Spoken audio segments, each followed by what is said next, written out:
hey, hey, ho! Hey, hey, hey, ho! Pauta ole mea katua, lei male mata moki e na wā. Auso pena no po mata tima ole oli. Pauta ole mea katua, lei male mata moki e na wā. Auso pena no po mata tima ole oli.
Maleifua mai Samoa, Maleifua ngalelei au se talia, tai au manuia New Zealand, male malo tele o Amerika, manisi ta whare lalolangi o mafuta mai ai le mamalo se tatu watunuu, wha pelepele o Samoa, tai au manino, le tai au tuto, le tai au matango fie, le tai au le aso tutongi, le aso tofi, iwa o Februari lua Februari tolu, e whawhiloa i atuai le mamado le atunu le nei tai au matangofie whaupopo e le atua le whaitau o whai o aso le tau soifua ai mai se fo i o so mātou wola vi ia le atua whaftai le atua lana tau singa mō tātou i le aso ma le aso le anganga whaaloalo e whawhiloa i atuai au na tofia le atua mana i o nātou whaletua i so se whata tāpuai. Ia e me se fo i le whawhiangainga le Mount Samoa o vi ingo le atua lau sisunga Reverend e sau a sora viena le ana ma le whaletua ia o Pulasi. Lau sisunga le toia ina le taitai le ekale sia metotisi Samoa so o whaatasi Reverend Sione tau leota. Pasta visita whelava i a mosa ma le whaletua ia vai tamasoali i. Pasta solinga solofa ma le whaletua ia whaavae. Sunga le toia ina le ekale sia lamo sato e fuata ina. Reverend Tele Tausanga ma le whaletua ia mātau aina. Sisunga le whaawhiangainga ia Reverend Malolo Manu Malo le Ekalesia Uniting Church. Reverend Whaumumu Poleka ma le whaletua ia nātia vai ua Poleka. Sunga le toia ina Pasta Matai Amika Matai ma le whaletua ia Victoria le Ekalesia Samaria ngalelei. Pasta Tauloli ma le whaletua ia Alieta. Pasta Ain Umuri anga avi isawa inaya ma le whaletua ia Saipeti. Pasta Sangale tula epa ma le whaletua ia Whai Upu. Pasta Faatili Matulino Samoa ma le whaletua. Pasta ia Feta Sekali ma le whaletua ia Susana. Reverend Awatama Tawhaeono ma le whaletua. Pa ia o ainga matama. Le mamano le whaafale upolunga ia pule matumua i tu au ma la taua ainga li tai ma le ba au fonti. E me se fo i le tapua inga se tātou motu mai sa ia sua ma le vai whanua, fofoma ai tūlangi sa ole masale au mua ma le lau niuna sa e lua, le a fio whaatui to o whale ula la au namtas, ma upu ia te one motsa, tālo lava. Le nganga whaeroa, le whaafeiroa i fo, i le Maleifua mai o le au mamaro sa tātou malo, whaapelepele Samoa, la na fionga tui male li whano wa le toa so alau vi le lua, ma le masiofo, whaapea fo i le fionga le taitai sili, le taitai o le ituang angaia le malo, la lausisunga tui le epa awe lua fatia lofa na yoti ai ono, lupe solo ai dokta sa ilele maria le ngaoi ma le whaletua e meise o tupu mai o le HRBB.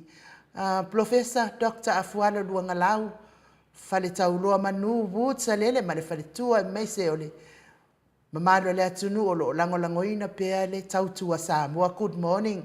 Pea fo ile Maleifua mai o le ale o le sina se o tātou atunu i nei tamā matina mātua le nei tai au matangofie whaafitai tele lava le tāpuai ma lo le whaitatalo ma lo fo ile ono sa ile tinga le soifua matua fia ngai pia ma otou i le aso ma le aso tu le epa whai ai ma le whalitua i a maunga mu. Good morning. Matamua whaari ama le tausi ia Jacinta. Pea fo itina matua ia Ailini Tipa Ropeti. Good morning Ailini. Viliamu Siliva ma le whalitua ia Suenga Miti Edwards. Whaapea fo ile tina matua ia o lele matapula ta alofa o lele. Tris le musu moauru lele ile ota ma le ainga. Sai pele kome ma le whalitua ia anofale. Telesia Sekola Atika. Good morning Telesia. Manuia lo waso alo fatu fo i mo oe mal no fo alo si dia la e o kene mal faltua ia le lovi faltua ia so vale mal no fo alo manuia ngal ne ia so vale pe fo ile sunga ia pali tele mo anguti apuna olo tango male ainga va si di fiti fulisia ino etele ili fa so tau mal faltua ia matau lofi pole patu mal faltua ia Vienna falitango ai farani swan mal faltua ia fe taito manuali ia sofa tau vau rivo tamama tua ia pitone ta lofa pitone tau vau esekia fa pia fo ila ulu na ile vau tele wepi ma tau si ia sita ta atitimoki siota pia fo ile fionga ia tui fa sina broken tau vau hido ma futa mai fa alai palauri mati malanga o ma asiatanga ia ma le tausi pupui fatu lia tau ili ma le faletua ia Filipina. Whana ea upo le vavawai i mani whaletua ia whaamaruai i. Good morning Maria Akiau, whaito vi Filemoni. Fionga ia whatia lofa po vi, whatia lofa mani whaletua. Ia se yuli whale ula whatia lofa. Ma loso i fua manuia i lau fionga vui niko lau wofo mani whaletua ia Molly. Good morning Molly. Whawhangule ala misa Paula Peng, Solomona. Sunga ia Felice tautolo mani whaletua mani nofua alo. Fionga ia lau fili a rona whaingafa mal whaletua mani nofua alo. Manuia le nei tai au inga duenga. Wha manuia tele le atua i pisinisi. Ola manu usini mani whaletua. Pea fo ila fionga ia lilo fotua manu mani whaletua ia Baby Fretton. Good morning Baby. Sioni se loti ese papa wali i Paulo Ioane mani tausi a kenese. Livingstone a welua pi wiva. Whaletua ia Julia Moli. Good morning manusina Bert Joseph male. Grupa Tamahamo, RJS, Fetalenga ya moe malo tani elutito, male tausi ya lua timu. To alima pope, male fionga ya fai e noa pope. Good morning Noah. Heni au tanga avaya. Tuala Maria Blakelock, male tina matua ya silulu e lia. Ta lofa silulu. Talenga ya ngafo pula sa lua tele moas, male tausi ya Susana. Good morning. Tolongata a mata fai Samuelu a Vito male tausi. Pea fo i whai ngafa miskei eneliko male whaletua ia ana vau sa lau pepa ni upeleti sa wila se pulo na whai ngafa sunga ia peni male whaletua ia neta motu nuu. Good morning. Wha maoni a kape male whaletua ia whia ngai. Wha pea fo i talainga ia lofi posi ia moa pe i lua male tausi ia Rosita. Tina matua ia pepe si itia epa se uma lo fioreti funga. Pea fo i tiosa wha atonu ni umata. Atalina Patiole Stawa, good morning, Mau Salafa. Pea foi to televiko, masa uo viko. Tu au Pepe Josefa se tema, marifalitua ia koleti, good morning. Pea foi sa ngana a pelu. Se aso marifalitua ia Celestina. Ele talenga ia namula ulu esera marifalitua. mna e sera tiumalu ma le fatua ia malo lava le soifua manuia le nei tai au. Afa Malau Brown, good morning. Maso e misa lo nane man faltua ia fa audioli. Pea fo ile uso ia to o amatayo. Male ainga to e suru ngau ngatao mati man faltua ia fa au elive good morning. Misa ma la au man faltua ia situila. Na nai fa umuina de ana tup fia man faltua ia mo nanu good morning. Sione maunga man faltua ia Eloisa Samoa haitang. Ta lofa Eloisa. Tau finga fui maono ma le whaletua ia Diane. Tau wa amitua na i fesili ma le whaletua ia Lisi. Lucy pautalo se walunga ma le whaletua ia Maliumai. Tau e tia ta afua sua ma le tausi ia Roini, good morning. Tapua i le whau ma le tausi ia Pepa, good morning Pepa. Whapea fo ia le talenga ia tupa i whaasalafa ma le tausi ma le ainga ali, good morning. Loto and Dorothy, Ioannes Tawa. Pea fo i le tina ia e se tata mala. Fionga ia lolo matauama ma le faletua ia ngafa se fulu pa uli ului. Talione vitale ma le faletua ia Caroline Ross tui le tufunga. Pea foi la fionga ia fau muina po wesi tangi lima ma le faletua ia Tania. Tina matua ia sinao le vaiana ta alofa sinao le vaiana. Uli tawai ma le ainga lifalo afa ma le ainga. Pea foi fitalenga ia le musu nga Uta Brown ma le tausi ia Tina ta alofa.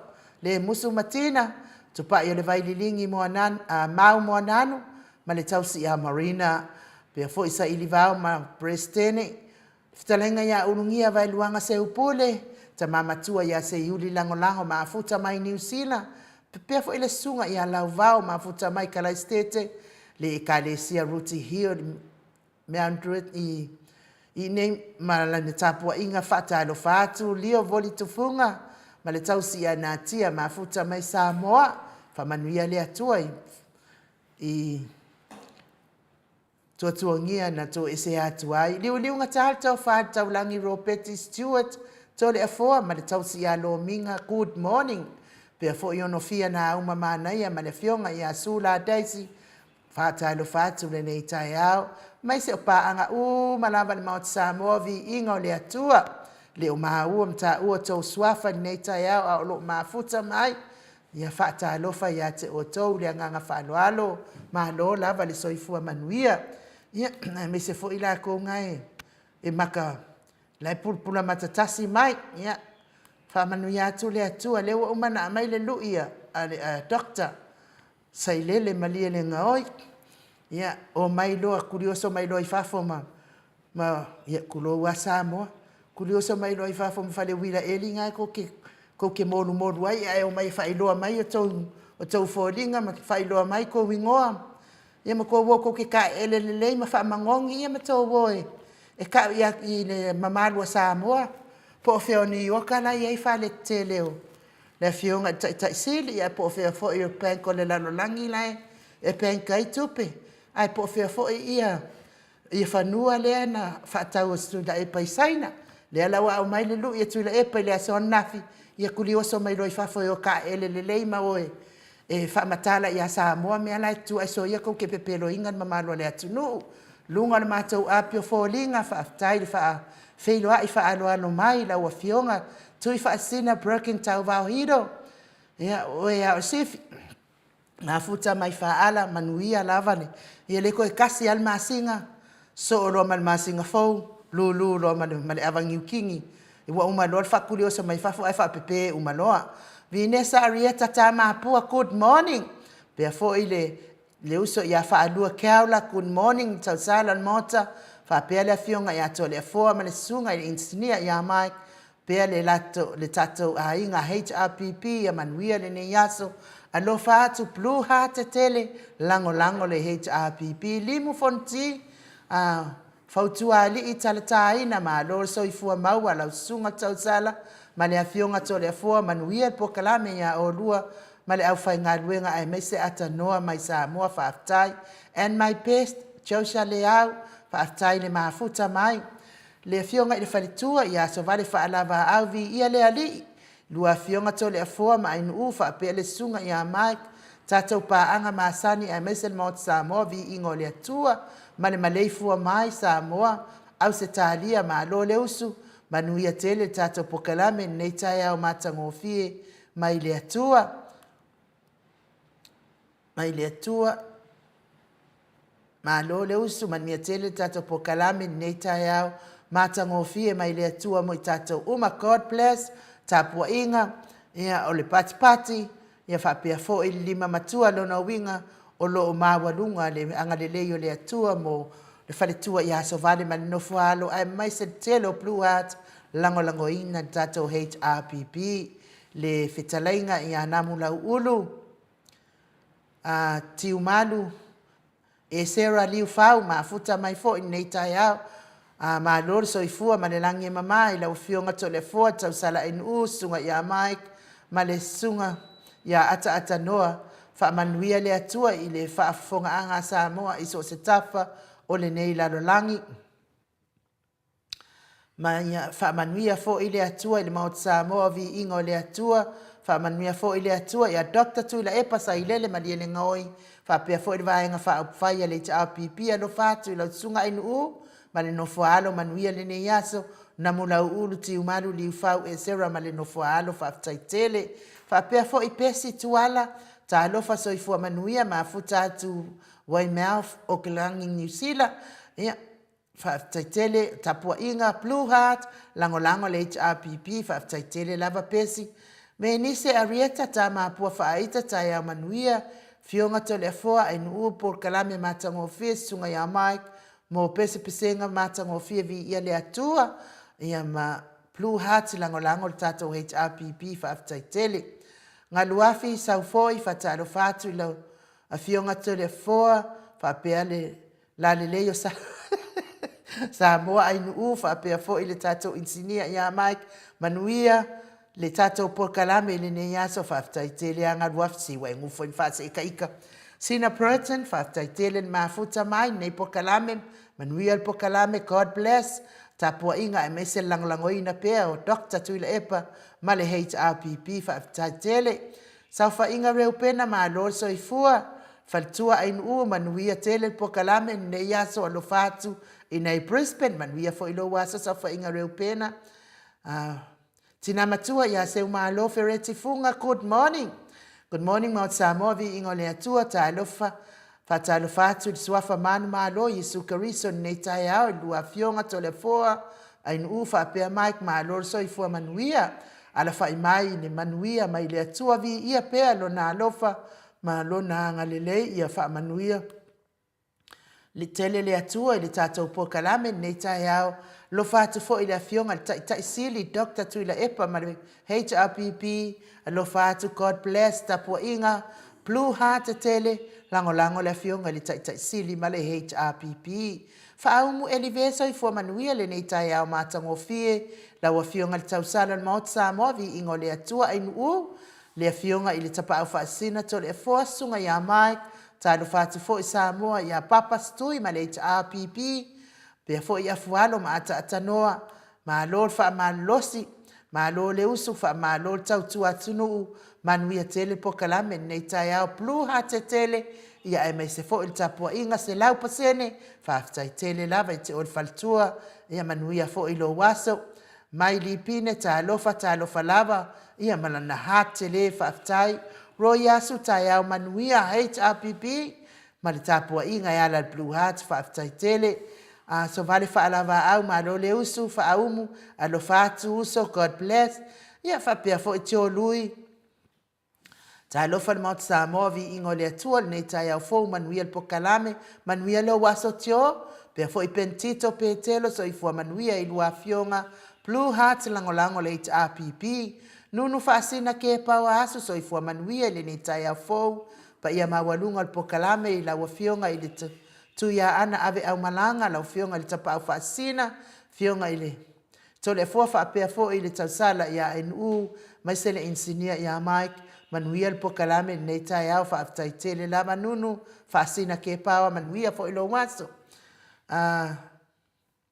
talatau Colin fa talo fatu la sunga nei tai au manuia lo waso talatau James Hayde Pernod talo fa lava maota ma vi inga from Salt Lake City Utah manuia po kalame ma whaasoa le ne iaso manuia Samoa, ia maritanga vai sa tātou atunu uwha angiangia whaaftaitele James, manuia fo ilo waso. Leu sone ia heni, welese le au matapui te good morning ta lofa, ma lo leu sunga al faltua ai nuu, pia fo ilo fionga tole a fua mai, whaatalo whaat fo ila tatanoa, ma lo so i fua manuia malelangi mama whaaftai pokalame matango fie, nei tai au vi ia le li, God bless.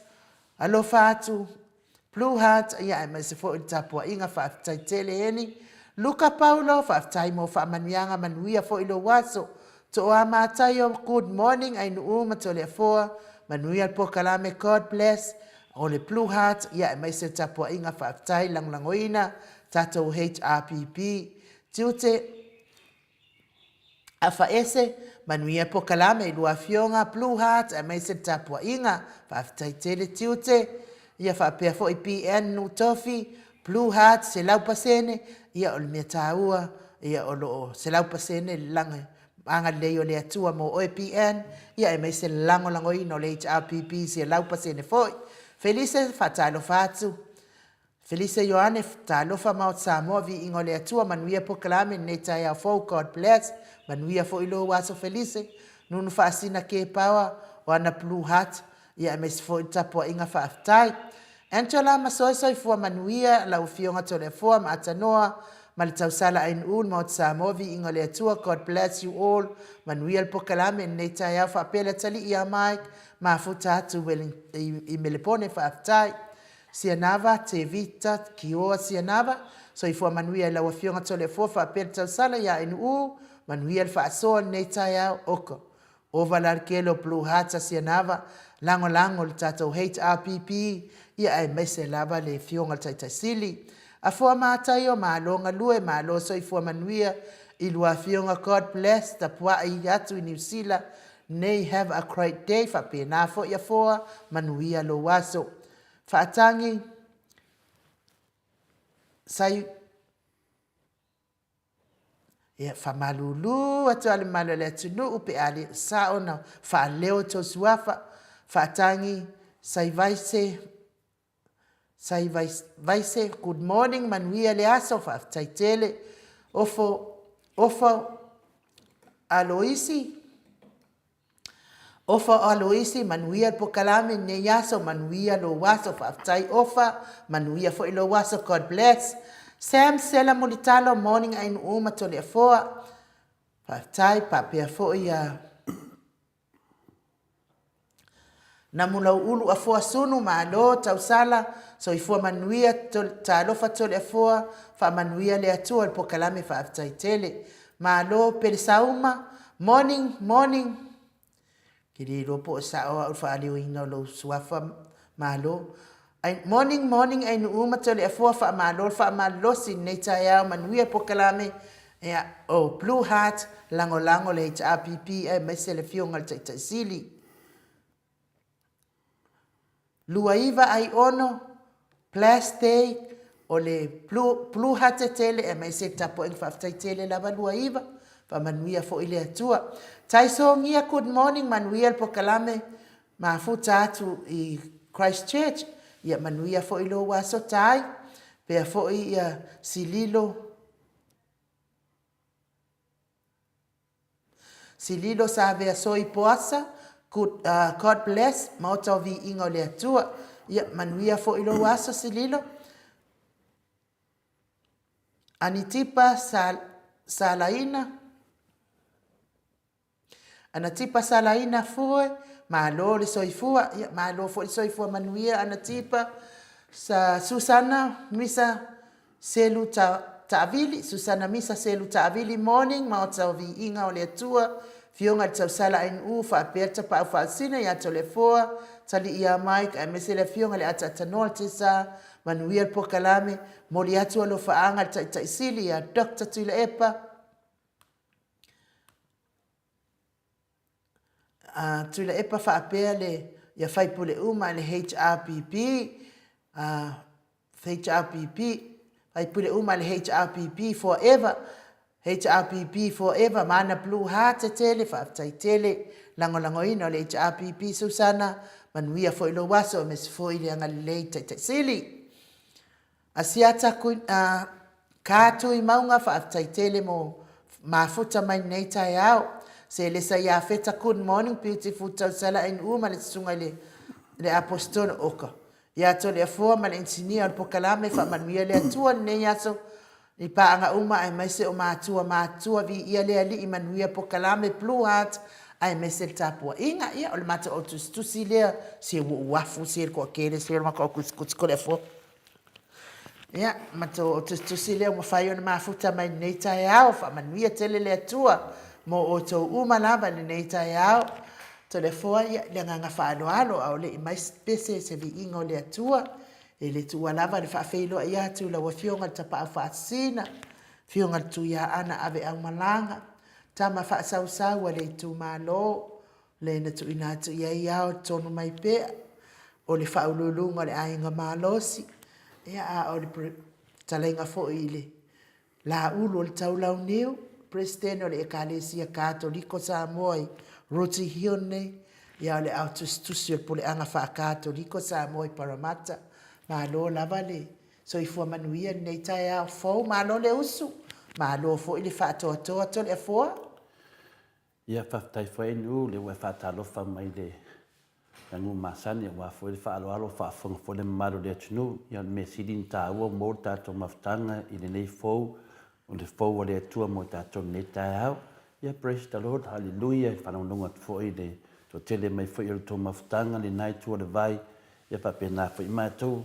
na nganga fia na nganga whaatai lava I aso uma lava e lea unoa me se lava temi tātou te mafuta I nunga tātou pokalame o I ero whapena am tātou na ngona ina ai le tāua fo I nei meo pokalame tātou whaataua e le leia le pokalame pe a tātou whaataua ina e tātou I tātou pokalame na ngovinga le nā whaapunga ia tātou maua te pokalame fia tātou fia ma tātou whaasoa ai ama fai nisi o pokalame tāua le vavai e tfuidunga fai na fai e tātou ia tātou tustusinga me uma ia tusi ma fia tātou lore whaatasi le li ma tātou e sen māneia fo le whanonglongo o tu tele le tō mawhtanga inu u ia o le fia lava le te tama whai lava e lau o rato whaatalofa ia fia o le langanga na le fia le mata mawhtanga foi le fionga le ango whaapale a Paula Pangs mai o I Christchurch le whaatalofa mai papen fu whaatalofa atu whai inu u whapea foi a Mike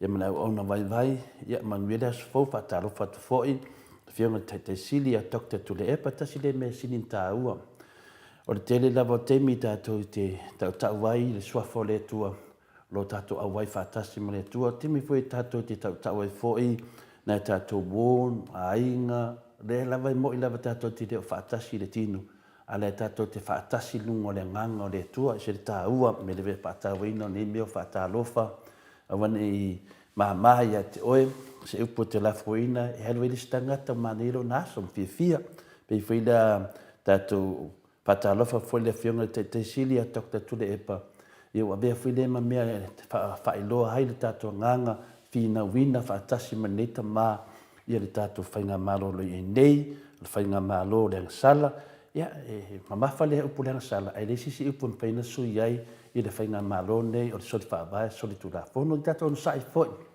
o ana ngona mamanatu e tau pena whaatupu I a tātou a tātou te le mamnama I le winga o le whainga malo e le sao fo le tātou whinau a tātou ino le angasala ia tātou whinau I ave ese le nei soli whaavai ma soli tu la fono ai toi whaafoi ma le tātou tunu le nganga nā le tātou maftanga le na o le tawhao whina le ai mafo whautatoa iai le whaiwa loma I a whainga tau whaasese me se lava le utai mo isi pokalame tau whaasese ma whaase ia tātou loto tele ia awane I man malo whaase ina o le malo le atunu tātou tu malo si tufa le memoni ia whapena awhi whaatala whamai lilo fotua manu I li nunga matu wastenga le autustusi ia whapea foi Julia Mori whaftai tele Julia whaatas mai whamawina lo whaatalo whainunga le tātou pokalame ia whapea foi ia Revelation 14 nunga matu wastenga whaatalo whatu taitai siri whapea mamano le HRPP manuia tātou pokalame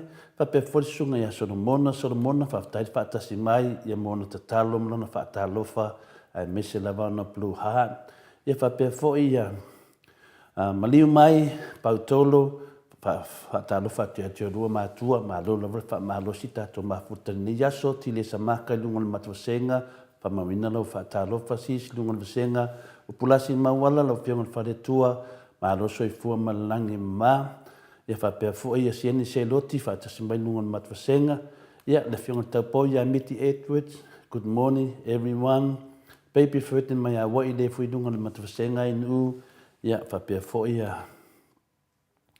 ia to lima pope ne o fatasi mai patalo fatu do fiona tapa fasin to le forma sunga ia inu Michael to le foa manu tele tato poklame ia mo se vi ingo le tua tapo ia tu male fia lava fa tele to lima pope pa foi ia fa tua ia fa foi SJ da lofa everyone fa per moto vi inga pa ango le HPP mla supporta e manuela mani ia so to le forma inu Whangia auta, ta lofa I lua a fionga, malo lava soifua, pa ta lofa tfole talia maik ma ta tanua, e wha toa lava whaftai mo le toa, o lo loto to le foa, le mea lofa le na le tua mo oe, whaftai mo whamanyanga, whangia auta, ia tātou lava, ia tātou totoa, tātou whina wina, mi fwoi tātou, mosi nepo kalame tātou te whina watuai, la mi tonu le tua, e ala ia awane whaina sia tātua tunu. Tātua te loa e whainga tā tere ni mea lo tūlai mai. Whainga tā le ti Apollo e nei tono Samoa. Whainga tā whaiona tai tai. O le motua whainga tā lava. A whai mai e lesi me whainga tā ilo mo le tua. A au le tua me tātou e whaingo fie. Me le le whaftai tere lava whangia. Whaftai fwoi whamarisi au. Ia ni matwasena ngā inu. Whaftai tere lava le malatu mai. Malo te le foa, ia, tātou tau whai.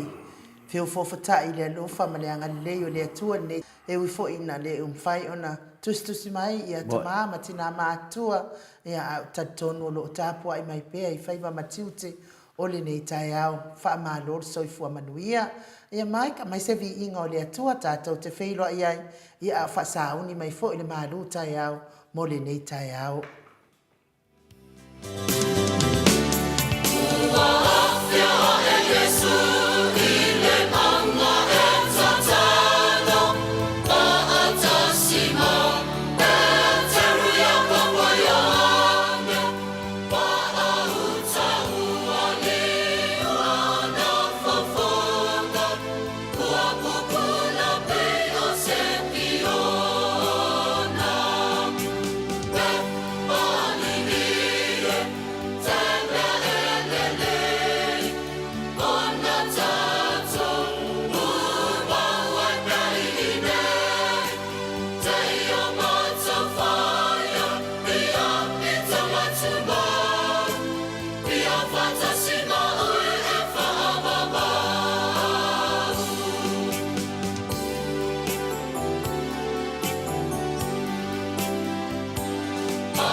Toi luas funu ma le tasi minute ona tali o le itu lai valu isini au sitalia. Te le foa ia manuia le malu tai au. Paftai lava in u mo le avanoa ia o te talitonu ia le aso nei le aso iva o Februari lua afe lua sifuru matolu ia o le tatou malu tai au foli nei e whapena o na tatou mafau whatasi ai e tusai ma le pinangalo pa ia o le tua me o iei se tō tasi po se tō lua tau e lona suafa e whapena fuena awai e le nganga maulunga o le tatou tala mo le nei aso e le mamalu se perfeta i lona lava nu. E le mamalu se perfeta i lona lava nu. O le tatou tusi fai tau mo mai lea i le luka e wha lona fai upas mai wha ngata mai le luas fulma le lua. O le luka e wha lona fai upas fulma le wha ngata mai i le luas fulma le lua. A matana fai tawina ma le fai upas e fulma e wha ngata mai i le fai upas e luas fulma le lua. Fa mole anu upe fai na funga ina le fiunga pa ia le atua. Ona fo'i atu leo Yesu i le mana o le anganga i Kalilaia. Ua longo atu fo'i le tala i a te ia. Ua so o ai lava le itu uma. Wa o ia i o la tau sunako. Ua vi i ai o ia i tangata uma. Ua o fo'i o ia i Nasareta na tupu ai o ia. Ona ulu falelea o ia i le sunako i le aso sa pati. O lana masani lea. Watu i lunga fo'i e faitau. Watu ina mai ia te ia le tusi a le profeta o Isaia. Ona fofola lea e ia o le tusi.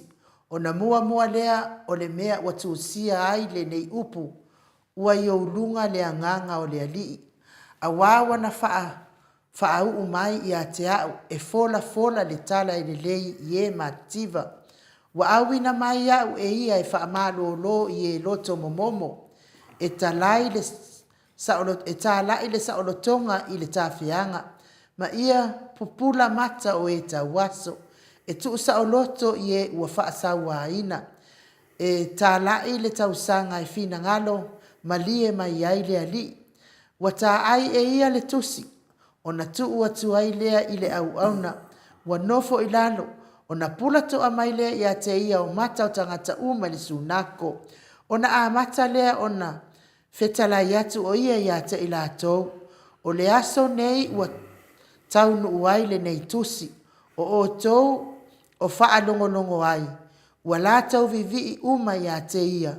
Ua ofu foi i upu alofa na pa mai ilo na fonga. Ma ua la tau fai ane. E le o le atali i ea le nei o Iosefa. Paftai, e whamanuia le tua le whangaina o lana fionga, a papeo na whaalongolongo lana whanau li nei tai au. O le manatu a wao, o le nganga pa ia tātou te mawhai ai mea uma. O le nganga pa ia tātou te mawhai ai mea uma. Ia toi whātaro whatu fo i Samoa i lo tunu pele i le loto ma le mawhau ni nei tai au fau i le suafa mamalu tātou ali i toi tū manu malo o Jesu Kiriso. Whātaro whatu fo i susunga i whawhenga taulangi ma lato wharitua o ao wharupenga ma lato wharitua ia le susunga i le fionga ia pātele ia o lupe whaalele o le tāra lei tupu mai e le tātou tunu le au au sina o ta mama tina matua uso matu whawhine pele ia Keliso le loa le au whafonga e mese paanga masani o tātou maota Samoa vi ingo le tua. Maleifua mai ai whinaunga le lei ma whinaunga maru le tai au fōu ia te o tau le alofa tu noa manuia mai tātou ta maa ma le li o Jesu Keliso ia au sina o tonga le nei o tātou maru tai au le aso ananafi. O le tātou urutala le aso ananafi o le atua ma le fast. Ma le manatu wao o Yesu le tangata mativa le ai se mea e moe ai. O le tātou tusi whaitau mo mele mātai o tolsu ma luma, mo mele mātai o losu ma lima, o lona whai upe tolsu ma tasi e whaangata ma le whātasi ma le whaono.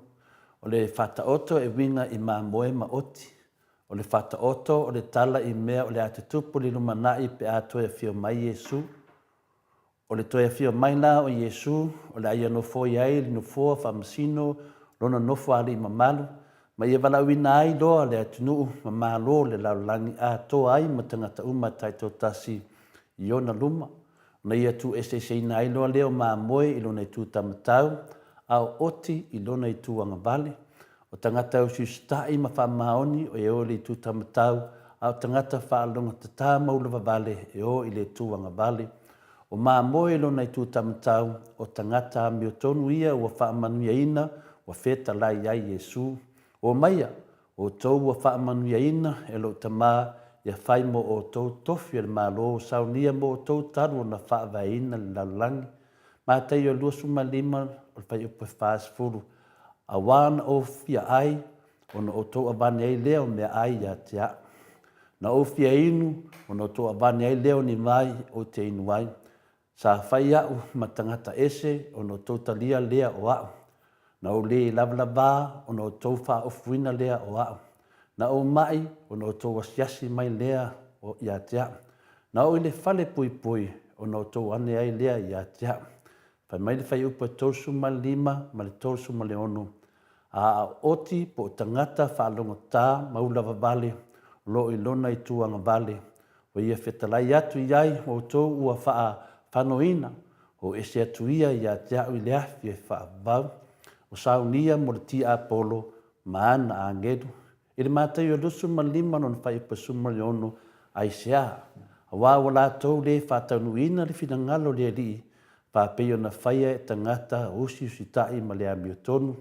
Wala tau le whaia whāpeo na whātaunuina ai i la tau. Mea lea Samoa o le whata oto le nei alo tātou a li whaola e winga i mā moe ma oti o se baila au. Ia po se bala au fo'i ma se aveai. Mo se aveai tā ua tele mai le nangi mo atunu. Ma nu umalava ma tangata taito tasi. Ia papena fo'i ia le finangalo leo lofa o lea o lo tātou whaola ma le laulangi uma. Ia tātou mafuta ai ma ia i le ola e whaavavau.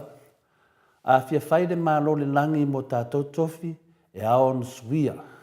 Suia o tātou tangata ato toa. Tātou tangata tuai ia avea ma tangata fou. O lona winga e ao na whinau. Tātou toi whanau fowina. Tātou o tangata ia liua o tau tangata tuai ia avea ma tangata fou. Wa whafowina le anganga pa ia.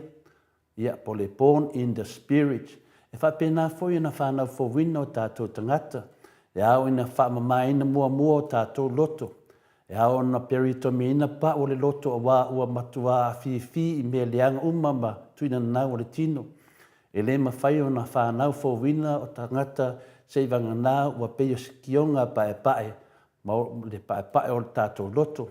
A tātou fia maua nā le whamanuanga o le whai o le mālo le langi mo tātou tofi whaavau. E ao na whaafowina o tātou tangata i se mana manga fou, ma se ola fou, mai le anganga pa ia o le atua. O le whata ota fori nei alo tātou o li i whaola e winga i mā moe ma oti, o lo tusi, lo i eri tusi whaitau le kālesia so whātasi, e o le UCA, ia po le metutisi pālangi, laulangi atua, le amatanga o tausanga ta i tasi uma aisea, o na o le amatanga o le tausanga fou, o te tau fo i la o na tau atu, to e whaamana atu i tangata fou, fo i tātou, ia whanau fowina, whapei o le fou, o le amatanga o le tausanga fou, o le sini le nā, ma le wha moe mawalunga o le whata oto le nei, o le wala au tā ua tele, e au ngā mo tangata uma, ai mese lava le whaas, ma fia me ma la au limpari, ma se pau iwa wha, olo a fōle tinu whong, tuala pon whaasiwa pako, ma whai pule uma le whaasa, tiu ma le whamsinonga mawalunga, whaapea le ao le maro tai tai le whakasama tai tai o le kāresia kākari koloma whaapea whaiwhe au uma loo languina mo pongi le whainga maro soli whawai to e soli tu la fono ina ia to e whanau fowina o tau tangata i le nganga pa ia o le atua ina ia tai te ina ia ese me iai Samoa ma le poli uli ma le pongi sao le ngasala lo o tau tu ina ai nei Samoa e ala ia o tau pūlenga le ami o tonu ma le sawa. Ia o le tua lalo o le mauta Samoa vi inga o le atua ma tau whainga malo, e hao no tau e sa ili le atua ina nami o tonu, O le taimi nei a Samoa tanu mai lava ona o tō whāoa le mālo mai le HRPP. So se mea le lei lava e tō te pai, pe tō te whaia e angasala. O le tūlanga lea wa iai Samoa le wa ai mai i le langi ua na o le pōriu li lava ma le pongi sa i angasala o matua mafia fia lava. Se a se mea tō te whaia e fo i ai le tangotā le soifuanga ai tu le nā mea lea tō te whaia. Sue, ma sue. Mo lia le tūlafono, mo lia le tūlafono, tu sia e le tūlafono e sot whaabai, to e sot tūlafono, whaiane le tūlafono, na o le mai manga o le temi mai mautupe te tongi ai, ai le aini ngā venga o whai. Me le Samoa le nā o tō moli mawina, le tu ngā mālo le iai nei Samoa, roi iai pēr, olo whapena, o lo iai pēr le atua, ia te o tō whapena fo i tātou. Tale tōnu mwhātua moni le atua, ai le o le iai le atua i le whainga mālo o le whāsileanga, o le whainga mālo na māfua mai ona o le wha maurulunga. O la tō kiki ese le atua ai sau whai ai. Le ala wo o mai le teimi nei, e le ai ni ati nae mo Samoa e tina mai, na o le mamai le mea leo tātou mawaina ma le tangutā o soifuanga. Ia, o tātou mālu tae au le nā e aso nafi ma sina whamanatu. E alo mai o tātou mālu tae au mo le aso fau. E o tātou urutala, e le mamalu se perifeta i lona nuu. E le mamalu se perifeta i lona nuu. O le manatu au au, o le nganga pa ia tātou te mawhai ai mea uma, ma le tusi whai tau luka e whā alona whai upasu ma le whā whangata mai i le lua. O Yesu le Nasaleta, na soifua mai ma tupu ae o ia i Nasareta. O lona masani le sapati o le whaita wina o le tusi pa ia. Ina wa papati soina o ia, wa ia i loa ai fo i le nganga o le atua wa fio ifo e peo se lupe o iona lunga. Le mātai o e tōlu nan whai pasuma le ono. O na aveina e lea o ia i le vau e le nganga e wha soso ai. Ua mae a wha sosonga ina na yaso o na mali watu lea o ia i kareleia ma o atu. Yo la tō sunako. E le luka la e whaalo na whai pasuma e wha. O na foi atu lea o Yesu le mana o le nganga pa ia i kareleia. Ua longo atu foi le tala ia te ia o so o ai lava le tu uma. Ina wa tau nuu Yesu i luna nuu o Nasareta, o na ulu whale leo o ia i le sunako matula i e whaitau le tusi pa ia. Wa ia tatala le tusi pa ia ma ia whaitauina mai upu o lo tusia i le tusia i Isaia. I le whai upu e se fulu ma le valu. Ia alo whapena o na iai ma le se fulu ma le iwa. Ua i o u lunga le anganga o le ali. A wawana ia wha umai a tiau e fola le tara lei i e mātitiva. Wa awina mai au, ia e wha malolo i e loto momomo, e tā lai le saulotonga i le tāwhianga, ma ia pupula mata o e tā waso. E tū sauloto i e ua wha sawa aina, ina ua wheta lai Yesu, amu ia e mātitiva le anganga, a wae o la tau le malo le langi. Male, amu ia e anga malu, a wae whai mo la tau tofi le nuu. O tangata lava nei e tasi o loo wheta lai iai le li. E le esi ni tangata po ni vaenga fo i o tangata. O tangata fo i nei o loo folofola iai le tala le lei. E na ia lavea ina ma whaasawina mai la tau i le mana o le atua.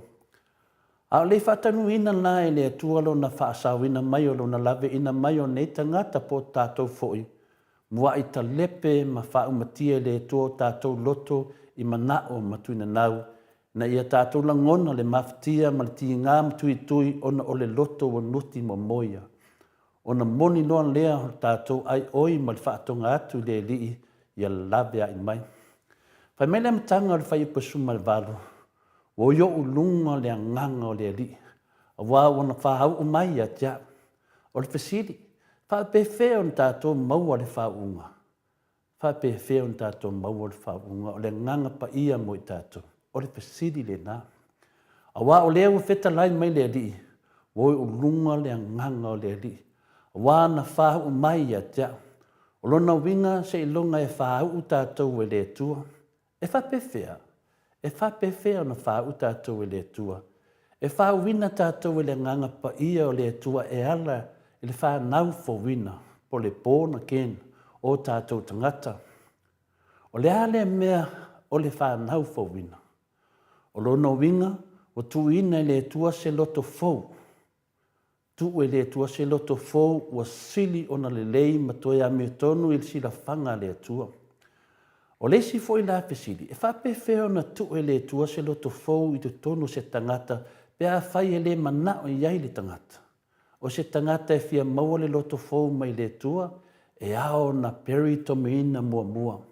E ao na vesea uma mai le loto leanga, wha maua lunga, whasio te tangata, ngoi, tautau pepelo, o le tuai fuaina, o le tau whaleanga, o le whaasawa, o le mata pea pea, o le whaatu upua, o le ifo ma le whaatu ese pepelo, ma mea whapena o na tua maua lea o se loto fou mai le tua. Ioe, ai mese lava me lea o lo whaatu ese pepelo. O le whai upo e lua se furu, ma le lua suma lua, o le lua se furu whapea, o ta ai e ia le tusi, o na tu atu ai lea i le au ona, o nofo i lalo, o na pula toa mai lea ia te ia o mata o tangata uma le sunako. Le whai upo e lua suma tasi, o na mata leo na whetala iatu o ia te lātou, o le aso nei wa taunu wai le nei tusi, o tau o whaanongolongo iai. Wa lātou vivi uma ia te ia, wa ofo fo i upu alofa na pa u mai, i lona fofonga, ma ua lātou whapeane, e leo le atali ea le nei o Iosefa. O le tangata Nasareta, o loo lātou tali tonu mtaafi mau pea, o lātou o le whānaua apele amo, ma o lātou foi e oko meki lava le sāwatu i le mālo le langi. Lātou te le mana umia la se mesia whapendei peo Iesu e whaamangaloina ia lātou sala. E mana nao i se whaiwhi au e whaini swinga mālia i taimi le lotu. Ina watu la i atu Iesu ma whai tau mai le tuispa ia le whaipasuma i valu, ua i o lunga lea nganga o lea li. Wana whau mai a te au e fola le tara lei i e mātitiva.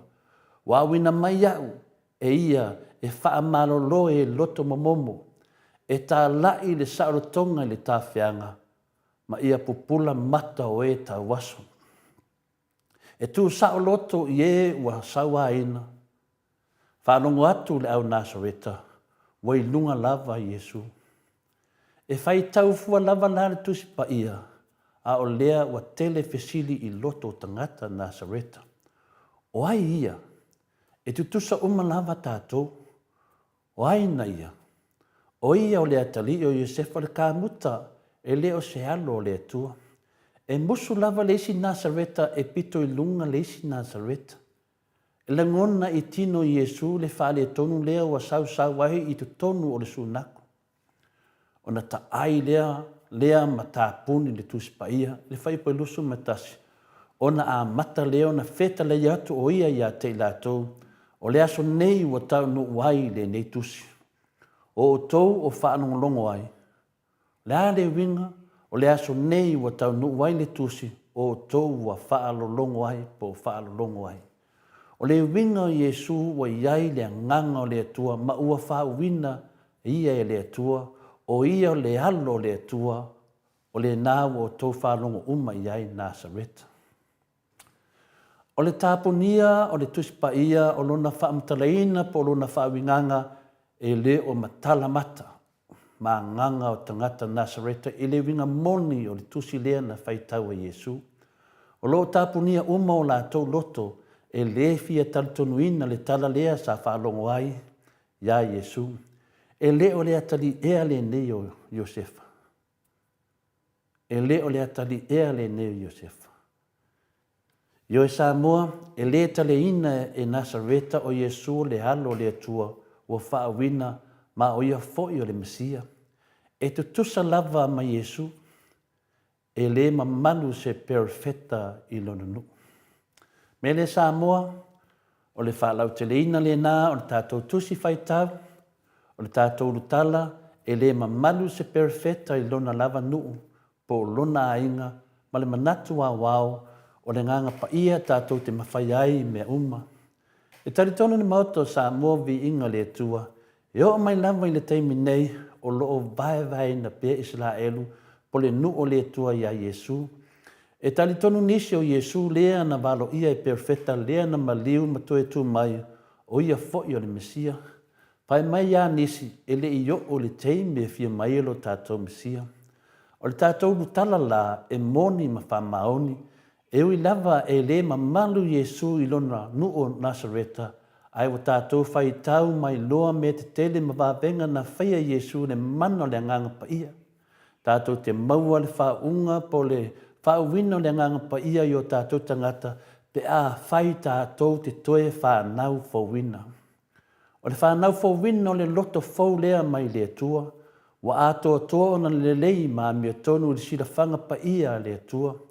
O le loto fōu, o le loto tuai lea ua whaamamaina ma peritomina le nganga pa ia.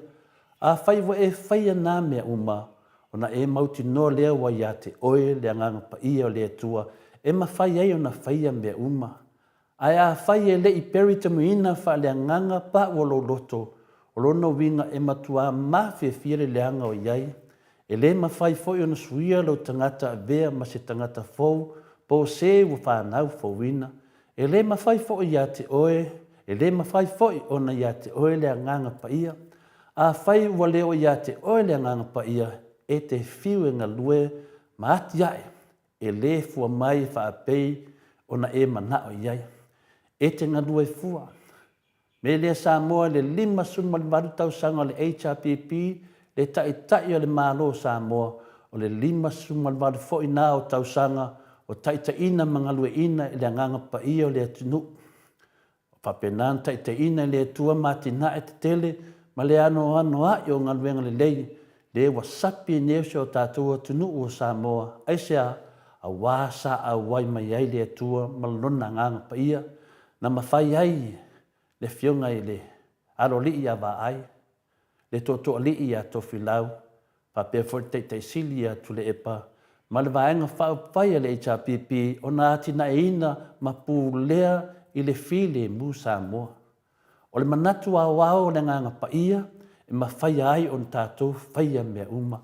E le ma whai o na whaatino e tu le epa ma le HRPP ngā luenga ma ati na te tele lea wa matangofia i nei Samoa, pe ana le o iai tangata, pe ana le iai ni tangata whaatuatua mamia tonu, i le whaaososoina, po le whaatupeina, o le whaasosoina, o tupe tātou malo.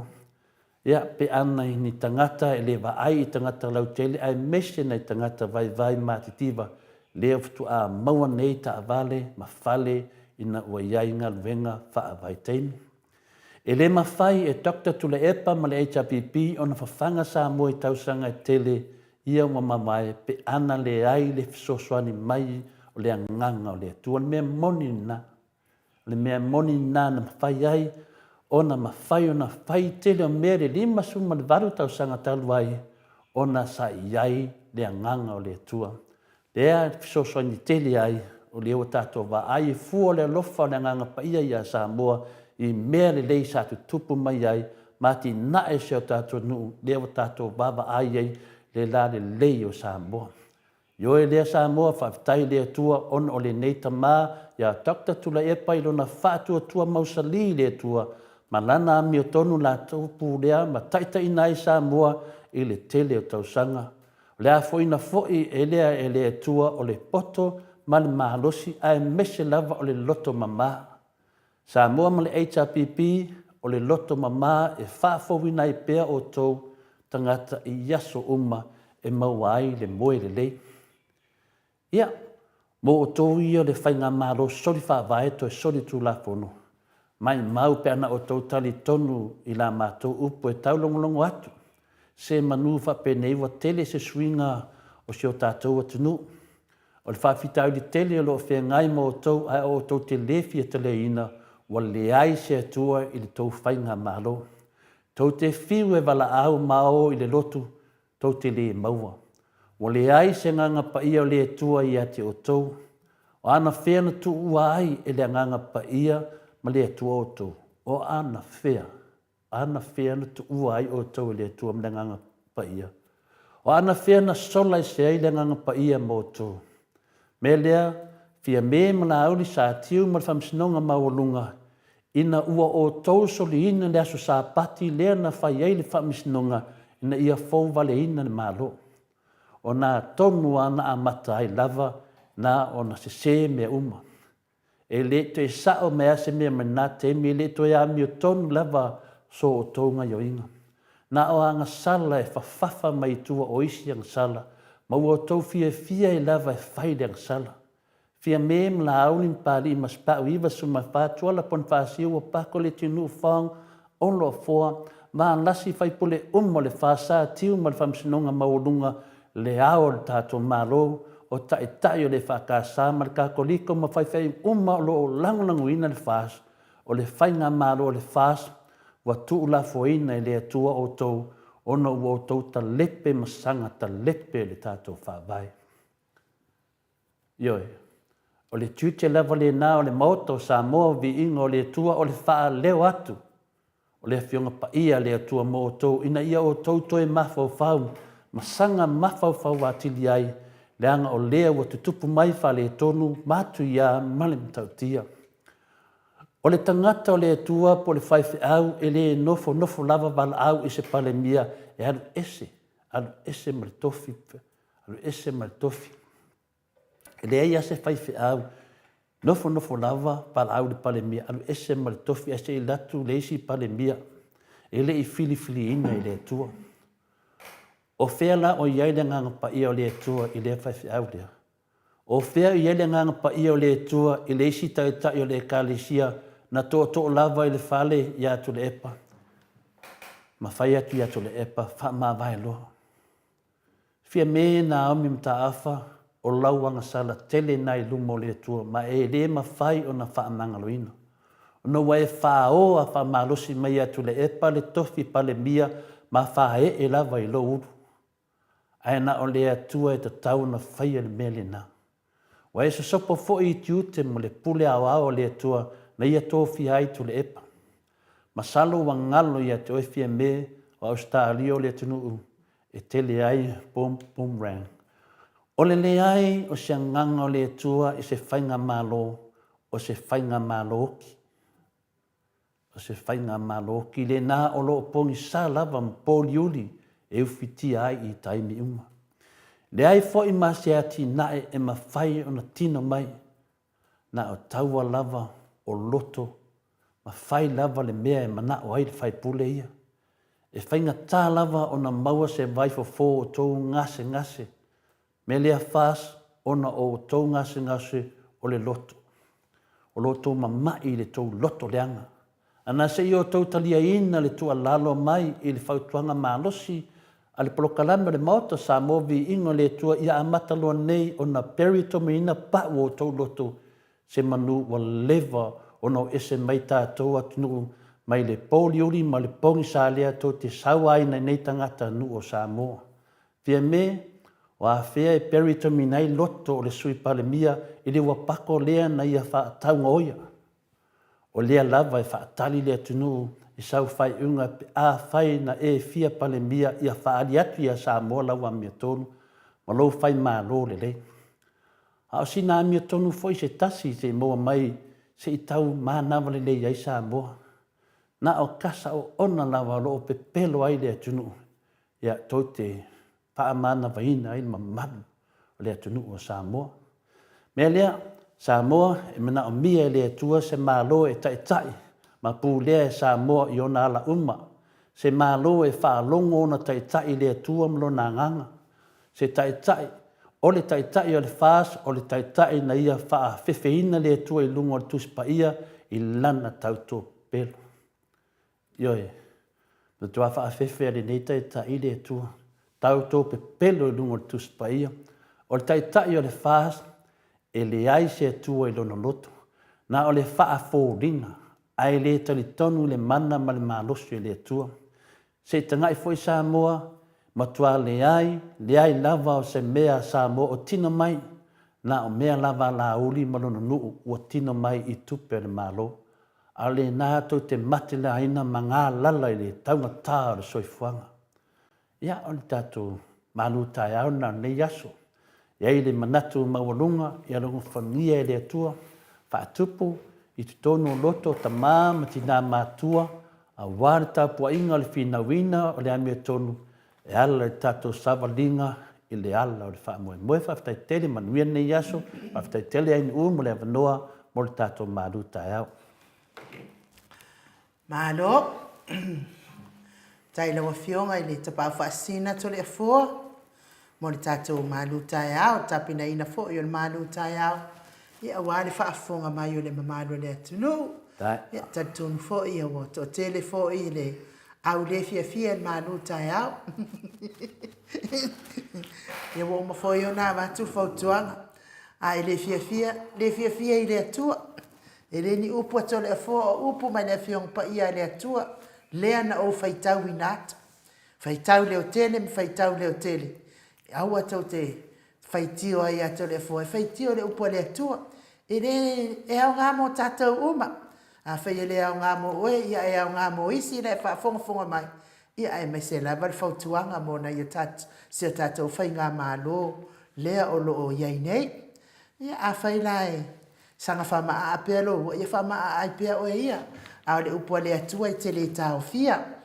Ia whaftai fo i a Ioane a whamasanga ma lo le tusi mai, nunga o le tātou wala ata, whai mei le whina ngalo, Ioane a whamasanga, ma lo lava i laua fionga ma le tau salo na maota, ma lo lava le whinau mo le ami o tonu o le atua soifua, mo le sila fia, ua oi le atunu, ua manao mia lava i mātou o lo ononofo i so tātou atunu se fesoa soani, ona ua mātou mauti noa, ua nā o folanga le tau nuu, ma le tele na ua o mea pepelo, matala pepelo, ai ua pei e le popole i aile mālo al fast.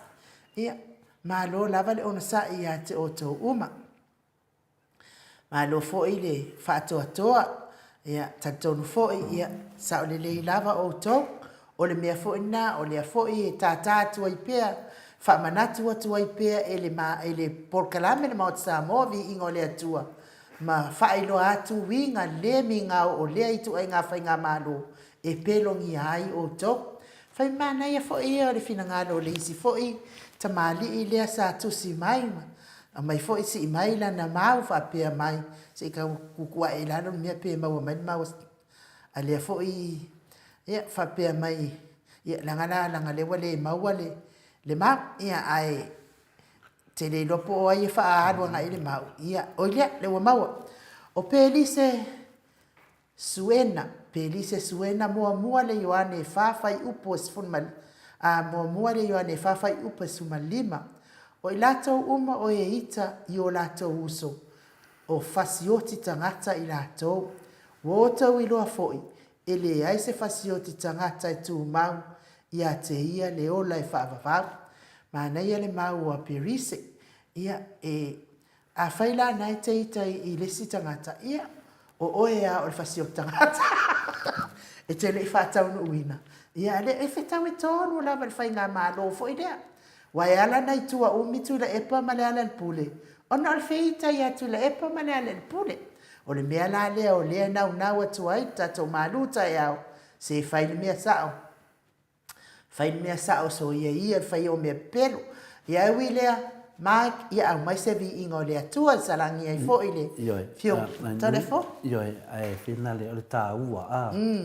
O aso umalava, tātou te tartano ai, iei te imi e sawe fo le ri e lau langi e ti stepin tātou, taria foi. O le tātou malanga le ad, o le malanga tātou le ad, e le se malanga fuina le tawhawali. Ioi. O le malanga sa vali i le wha moe moe. O le wha moe moe le tātou te whawali ai. O aso umalava, e tu mai ai le ngango le tua. Tātou te tatanoa i le aso ma le aso. Ma le aso whalele lava i bisi, ma le aso no fua. O aso umalava i e tātou te alu le savalina. O winga la mea whapene, e ei teimi o sa whai mai e le fit. E oi. O winga la whapene o lo ite tangata. E le o tana noina e tātou le nam tāupu. Le tana noa e tātou le tātou sabalinga le anu nei. Ma lia Ana la. nafi foi.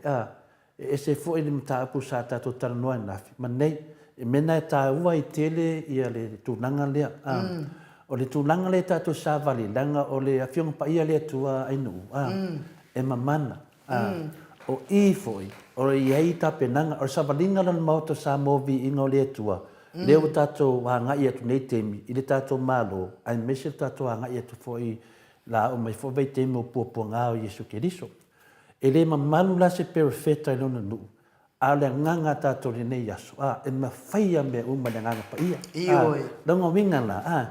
E tātou te o te foi le mta upu le sau no le suina. E wha ama lama ina le winga moni o ia mea. I lea la e tau talato le fua, i le nganga o le atua, ia mo le au tau ke liso le tātou te sa vali whaatas. Ioi, na whapena na ia le tātou maro losi e pe, ma maro losi e pe, tātou te sa vavali. Le mena le a tātou sa vavali, ai oso maini me fuinai. E o tātou loa le o winga nā mea, tātou tuli pele nganga o le aso. Lia la. A whapea foi ei se whautuanga i mtaupu. O so sao mai pe lunga tātou mtaupu, ele maru se perfecta leona nu. Tala noa mai le sabalinga le tātou te tata noa ai. O tātou sabalinga le tātou tata noa ai. Tātou te leo feita le malo. Ioi. Le tātou te leo feita le malo. Lango le ito le ia ansala. mea karapelo. Le tātou te tala noa. Ia tātou ino le. Ino ia wala whaala tua. Ino le tautoa pe pelo. Tātou te le feita.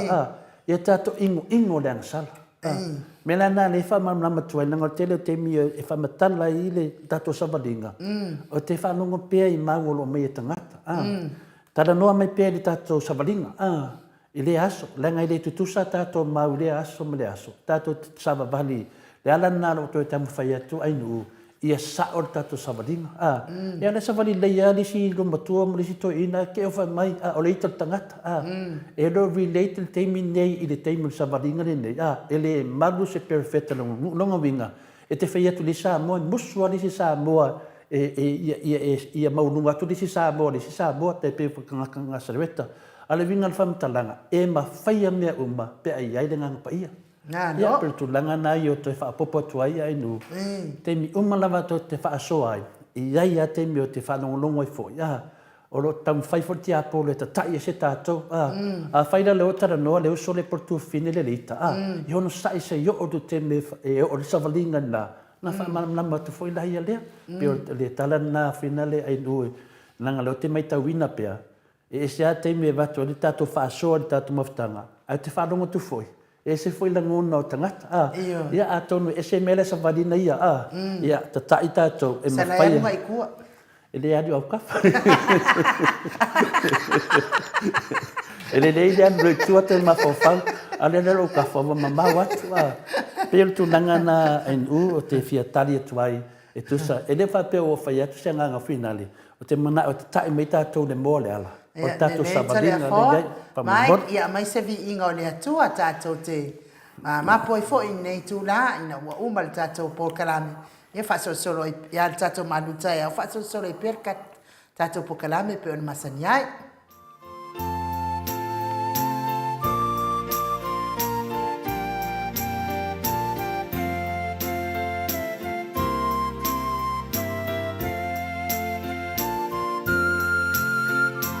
Oh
Lua sifuru ma le tonu minute ua te ai nei le itu lai malu sini au se tādia.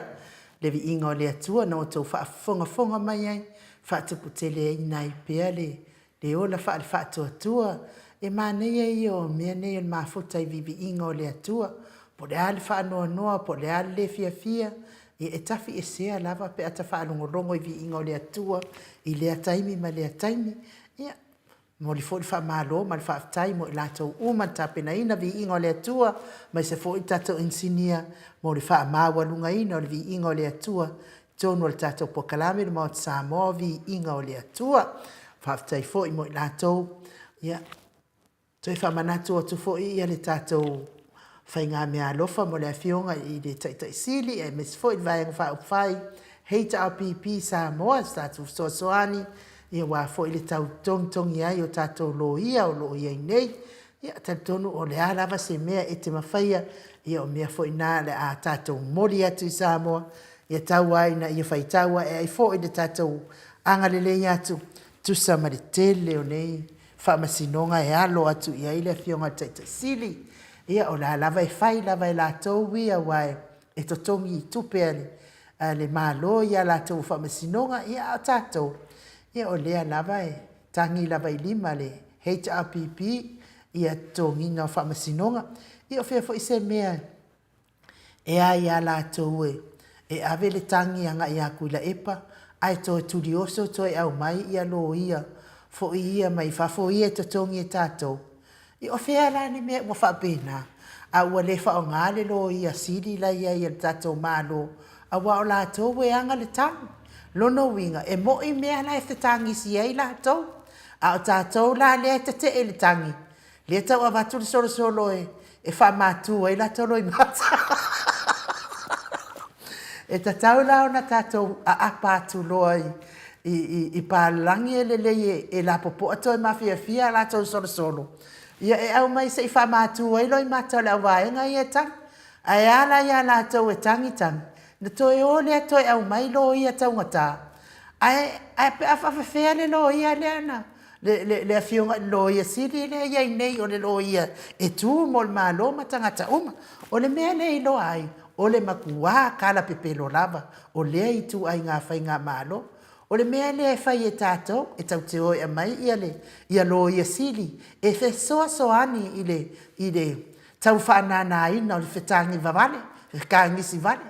Ia ala wha uofo i lato, wafo i le popore langa la e tongi le mālo. O le mea lea wha aftai mo i lato, tau no mai lato mea lofa. Ia o le tau pou ia miti, mai le loi mele pone tasi le awhetana. O le angelu mai fo i mele pone, tasi le awheta la, tau no mai le aso nafi, ia ta tonu lele i tai tatou por kalame, ia lea fo i fatu a tau wha e atu tamaiti le aonga, ia lea la ua ato whainai le aso luas fun mane malu, whai ungo le nei masina, ia e whaangata ai tatou wha moe, tatou te whesoa soani ai, i le tau tatongi ina o lo ia, matu i whafo ia ua le wha mana maino ne mta upu, ia o lewa tolu tatou wha masinonga wha o ngā ailo ia mai whafo, ia o lea lava e manu mālo, ia o le wha mtala ngātu lea, ia o walua lewa walua afe tāla al tatou tino i tupe lewa iai, ia ai toi wha manatu atu le mamaru pa anga uman Mount Samoa, vi inga o le atua, ia se toenga i lau wha soa i le aso, ma lea vai aso, ia se mori mai nei, Mount Samoa vi inga o le atua, ia se tu whaatasi, ia ma mori atu, vi soa ni ai, i Samoa to le foa? Anu, me siri lea ua ne sa no se tasi o vaenga tā ua foi, ia le whamanatu lava le tātou maftanga, ia a o le au whine ngalo le tātou pālota, tātou umalava le tātou moto Samoa vi inga le atua, ia tātou whina ia malamalama foi le tātou pālota lai titi loa, tātou a ngai atu nei, ia le tama ia sa mau le tia nganga ongo, so le tama li ti mani sa mau, ia o te talitonu ia tātou tatalo mo nei whai ngā pālota, e peo le au tua le tātou waso, e le se mea e le mawhaiona whaia, le anganga pa ia, e fwoi se mea le mawhaiona whaia, le awai le atua, tātou te loa foi, le tele le soli, tu la fonu lewe ai nei, tu whanga tupe, ma tu nanga whapena, le ai ia se mea le mawhaiona whaia, le anganga o le atua, pe a tātou whatua tua i le atua, talitonu mai, le tātou whainga pālota ro iai nei, ia tātou wō, ia mwhautuina ne a tātou wainga, tātou tātata noa, e le se manuia mo tātou, le se manuia mo Samoa umalava, a mese le lumanai o tātou tunu, ia walava ia matitiva le wainei le tātou atunu, ma le tangotā, e mawhaina tātou tāwhia, le tangotā le soifuanga, e whiu e mawhaina tātou tāwhia, le a wala le tāwhia ai le tangotā le soifuanga i Samoa, o le toe fo'i atu le HRPP, o le toe fo'i atu le whionga le te sili a Dr. Tule Epa, wa lava lona sila fia i teimi lo wā, teimi o whaingatā, le ase senga mele tupu mai ma se teimi o se taua, teimi o se finawina se taua, tātou wa ai atu se taitai o lo tauwina le taua, o lo whale tonu ma tele na, whale tonu ai whapena lava na le fia fo'i le atua mana mia se tangata,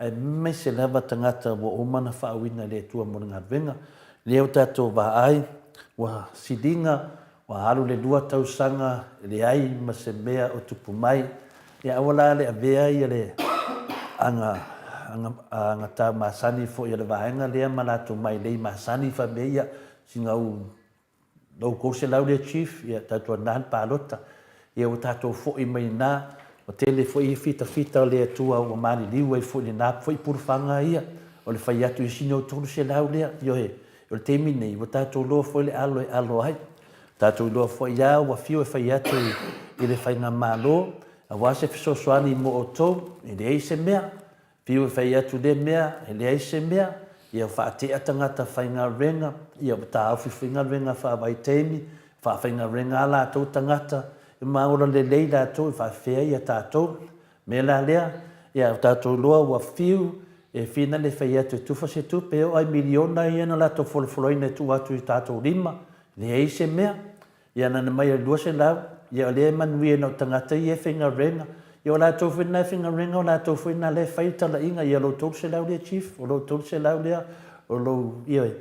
Ia ai ngalo ia i lātou, o lo sila sila whongo le atua, e le ai lewa se me le mawhaiana whaia le ngango le li, pe a tātou tatalo le li, ia mawhaiana ulu no na amio tonu, ia le whainga pālota lea, ia pālota mo le tamā, ia sa mau, o lo alu le vaenga whaia le tapipi, ia o le si tamā, ia le alu le vaenga la lea tau sot whaavaiso tu la whonu, ia i lo le ia tangata ia o tawanga, o le si sui, o lo alu i le vaenga whai o le sori whaavai, tu sa a e pāloka le sui le alu le sori whaavaiso, tu sa wai e lango ina le sori whaavaiso le tu la whonu, ia manatua le lei, awa te mawhawhau le tupe, o le tupe ia a whai o abatu lau tupe, o lau ana tupe, awa le tufanga tupe le tunu, a lau tufa atu lau tupe, ai e mawhawhau le ia e lango ina le whainga mālo le HRPP, o le whainga mālo na lato tili solia se tu la whonu, lato tili solia foi se whaavai, ua malepe tato whaavai, tato wai le vang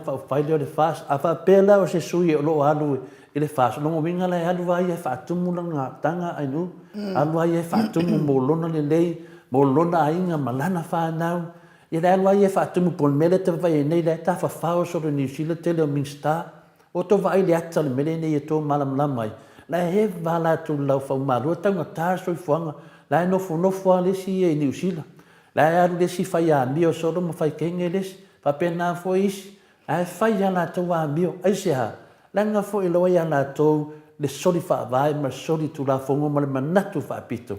Le ala fo ina le ta pena i le tātou maru whale nganga i tātou malamlama mene tupu, awana i whaapea tātou te o tau waso lewa tātou malamlama mene tupu, e le whaapea batu le tupe na fosi leo e te pārota, e le ai, o le tupe ai a wa latu ale tupe, wa latu le tupe, a o le pārota o lou nā whiriwhiringa, e te le whiriwhiri o no wa waso e tupe ia oi, e te whiriwhiri, po ai le whainga mālo, e ave sea le mativa ia sa mo temi nei, ma ave sea le taunga tā soi fuanga mo moni mauta ngate atu whawhainu, e atu i Samoa, wa tele whamatalango whainunga, o le matuaha taunga tā. A whaila e toi tu lai mai le sui le aru i longo winga, o le a milio ngea ilan, wa matau liona tupe le la aru, whape tolu se lau le awhina le aru. E lu koe whasikuea mai. A whai e tolu se lau, longo winga le mokua ke leo le tupe le la aru, ale nā tupe. Wa fōa ia i e lunga o lona lota malie. E le whape a fōa ia tuna e whapele e koe kokongi aku. E na te leilo fo i penga e pāloka ia nei, o lau ana whiwhiringa i lumo le tua. O lau tilo le lei i mata siau whanau, tilo le lau ai. Ngā pēna sau nole whionga le te siri a nafi a. O e koe ngā malo e lento mana o i Samoa. O e koe ngā malo le e whai ia mea mana o tangata. Le whamasino o lisi adi i lea, o forwhena folanga whamei a malo e alu tula e pai o, nongo vinga e alu konga malala kule epa. Ai a whai inga kule epa, ia e alu o konga malala. Ai a malo lo kule epa. O le ane me tupu, whama vai lo. Koe ngā whai ngā malo nā le mana o tātou, le hai. Kako ki le mang malo, kako ki le manga o se whai ngā malo, e kau kōla koe kai lungo se kuspa ia, kau kō pe pelo. Mele le vetu, ia e whewhe le tuai nu. Au te whewhe ia la uli po sesi a tangata. Au te whewhe wa pēlanga lunga watu tupe ia oe, le ai. Lo ia oe lawa le whiriwhiringa, ni teimi tu e lo pārota, o nai lo ai. Ai loa e manuia le malo ma to e saulalo tala soifuanga le wa ala langa le tunu wa. O tua o le o Samoa se me whapea. Talo no ese le HRPP. A whaila e moni tala nei. O tau tau loan me tauna whai. Le ta tau, wala sui le la latu ne i finale le whinga pāloka le a inu. Lo wala kua ia whaakumunang kanga. Ai sea, nang lo fua i kupe. O ai tangata balea e fua se kupe ai le a. Inga o mana fua e wha mai no e whiara ka kupe ngā alu. Whia kolong kōrua, whiara ka kupe ngā alu. Sauru wha mai o, e lima sera wafe. Ia koe, nongo winga. Ke pole, koe maua o mama. Nongo winga, e laku loa i kokonga le mālo. Ave le mālo, sisi mea e mai ai. Maualang kokongi pe a mani se lau. Se lau wafe tausanga pe laro fui lai titi fui se lau wafe le tausanga.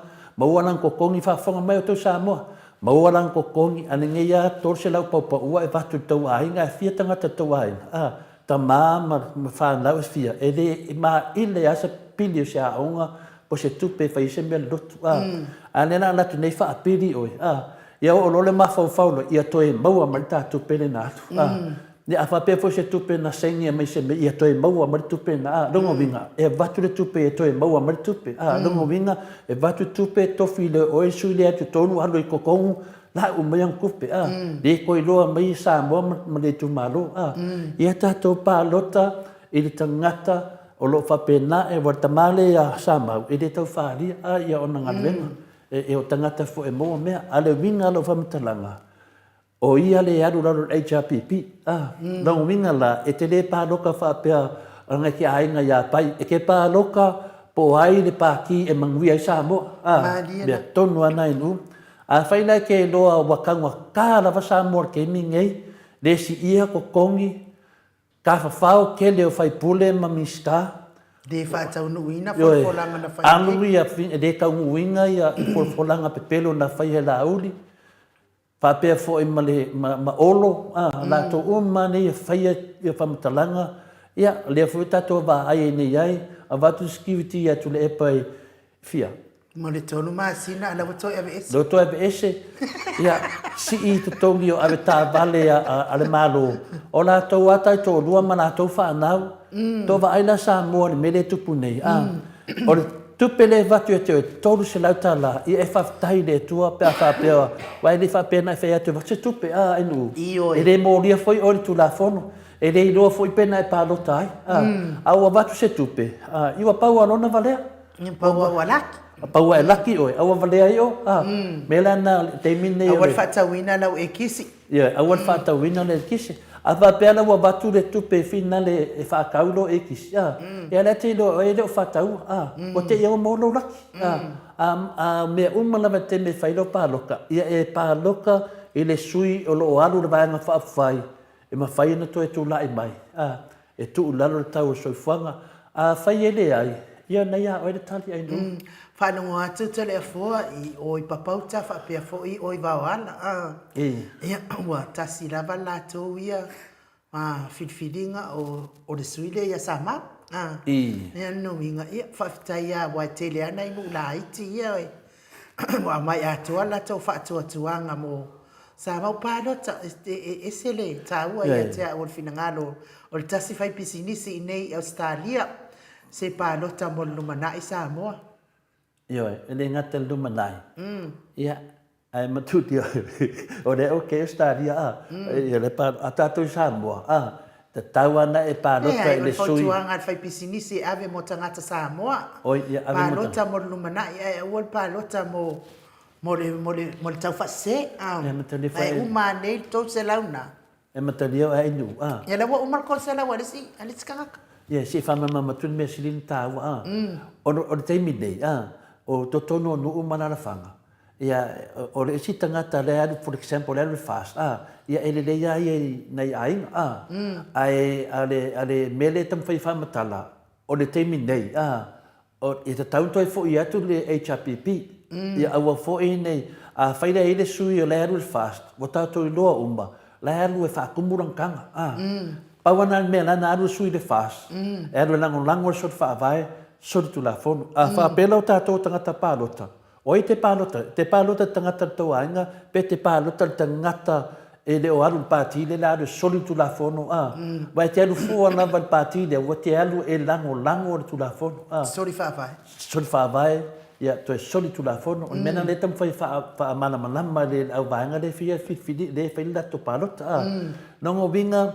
kusa polo ango polo ka ma polo ka sengi e nga ene musu ai e se le paki nga ke adwai io ma o ke de paroka foi aqui o se le paki de ke adwai mo oi de ku e paki de la adwai o le paki o lo ia de kanga kan kau koru mar kus paia pe pelo le ku O le pāki le e alu o le pāki o makua i ku ua Samoa e se kulanga mo sili o whainga ka. Pāki wale o le loku le asa ai o whai whamasingo. O le pāki le la alu ai o le pāki ngā whinga le ngā whai whamasingo i asu sae le masangi ai. O le pāki le ke alu ai. O le pāki o ka ngaka kara pe pelo. Su e mea. Ka lepe whaavae, ka lepe kulafongo. Ka ngaka koe a kaukala mei lunga, koe a palawa vale mei lunga le kungu. O le pāki da ne le ke anu, i mali aku anko. O ke le pāloka ia o e nanga se le pāki le ke anu ai. O ke pāloka le sui e alu le HRPP, o le pasaunga ngā inu. A whaina wa kufa kupe le pāki le ia ke o e pāki le o le sori whaavae sori kulafongo. Talia man whaafitai? E pule oe, a lai kufa ke le whapeo o sori oe. Wa ke ia wa e lakua mai ia, mea ngai loai, e mumusu e kufa kupe le aku Ai o ke mea pāloka, mga o le pawa. Wa ke ia wa sori a kufa ngā konsela. A nenga le mga o le aku e mga o le aku ia pa lalo kaua so fuanga. Whana vela, langa e le loa le pāki lea, se mea ka au pa lalo. Paua me le loa le pāki lea, ngā le whaakumu o lako kanga. Le ngaka le whaakumu o lako kanga. Ai le mamlama pe whawhenwha pa ularo. Nau minga e manga o le whapa ularo le kaua soifuanga. Ma si idunga ko kongi ka ngaka. Pa loka mo le HRPP. Ia, pio tala na whina lea NU. Ano, ia o le whautuanga nā mo tatou au pālota. Mai se lava ia tatou lea le vai maunga numero tolu. Ia lea foi sauni atu i le ai le whaatonu atu le Mau Samoa vi ingo le atua e nan tau tutu atu yo au tafa ia aue te wa ai tol se lau. E wa ai mau mo le manuia le ngata o nei tai au, ma tala tai au, mon tala tu la tau sanga, ma lisi tau sanga. Se ia o lava i whaavau whai mai ei ia. Ia rikala le tatou tusi len whaitau wina nei. Ia ai tole fua na o whaanongo foi ua sauni foi ia. Tama, le fia tama no ono. Le fia ke malo o lo ile le faia le lo ya sidi o la ta un te malo le wa fa sal lau mai fo ien fa sal lau le la arbe vai sana lo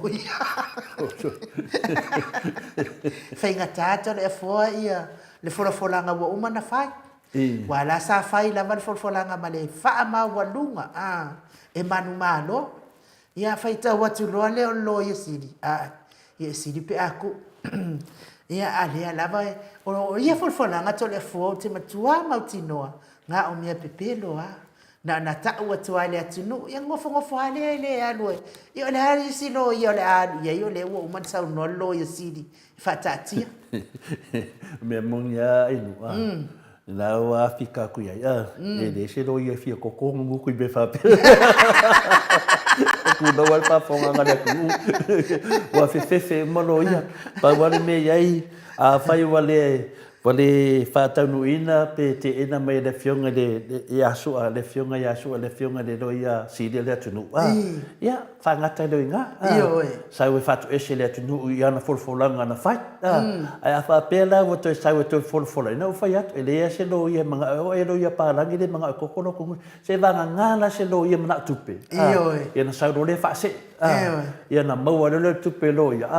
O tulafonua ni u. E le whāpe e mawhai e se tangata o na nofo masosofa le tulafonu lea ua mafua ai o na le fiafia le tunuu i le fionga ia satiu ona o ia toatasi faatasi e male ao le tatou malo lae loa ua malepe mawhai lona toe fasaoa le mena nana le whangau le malia le mamalo le tunuu ona o taitai mawhai ene ona tudo ia o lalo to le levo i lalo le fa pea ia o ia lai lunga kama mako kua finga le mafaina faia ele mafai ele pule ia le tunu ele pule ia tu la fono o le wa fa male lo ia sili e sili atu lo na ta mai ia sili atu lo na pot o le lo ia sili le lo ia le malo a fa mai fa tuanga lo ia sili le ai ia ele ai al te fai mai la le la vai sanga loia o me moni ai nu o te pelo fo na me e o me tau sanga api pota to fatati